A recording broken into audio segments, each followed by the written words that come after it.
வணக்கம் அக்கா. இன்றைக்கி திருவா அலைஞ்ச கதையும் ட்ராலி தள்ளின கதையும் போகிற போக்கில் சொல்கிறேன். சப்ஸ்கிரைப் அண்ட் ஃபாலோ மட்டும் ஒன்று பண்ணி வச்சுக்கோங்க. வாங்க வீடியோக்குள்ளே போகலாம். காலங்காத்தால ட்ராலி தள்ளிட்டு ஒரு வழியாக சென்னை வந்து இறங்கிட்டேன். இறங்கின கையோட மெட்ரோவில் டிக்கெட் எடுத்து அதாவது தேனாம்பேட்டா திருமங்கலம் ஏதோ ஒரு இடத்துக்கு சீனியர் அண்ணாவோட ரூம் இருக்குது. அங்கே தான் நம்ம போக வேண்டிய ஸ்பாட்டு. அதனால் டிக்கெட் எடுத்து மெட்ரோவில் டின்னு வெயிட் பண்ணி நல்லா பார்த்து சுற்றிக்கிட்டு அப்படியே பொறுமையாக ஸ்பாட்டுக்கு போய் சேர்ந்துட்டேன். ஸ்பாட்டுக்கு போய் சேர்ந்ததோட ஒரு அரை மணி நேரம் நல்லா ரெஸ்ட்டுங்க. சும்மா சொல்லக்கூடாது. சென்னை விட்டு கடைசியாக போகும்போது கூட இவ்வளோ டெவலப்மெண்ட் இல்லை.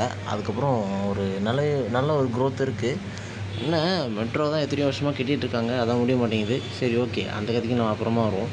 அப்புறமா அப்படி இப்படின்னு மெட்ரோ பிடிச்சி ஒரு வழியாக அண்ணா ரூமுக்கு வந்துட்டேன். வந்ததும் கொஞ்சம் ரெஸ்ட் எடுத்துகிட்டு ஃப்ரெஷ்ஷப் ஆகி மஜாவாக ட்ரெஸ்ஸை போட்டு நம்ம ஹெட்ஃபோன் உடஞ்சி போனனால இப்போதைக்கு நம்மகிட்ட வேறு ஹெட்ஃபோன் இல்லை. அதனால் அந்த ஆடியோ இஷ்யூ மட்டும் கொஞ்சம் பார்த்து அட்ஜஸ்ட் பண்ணிக்கோங்க.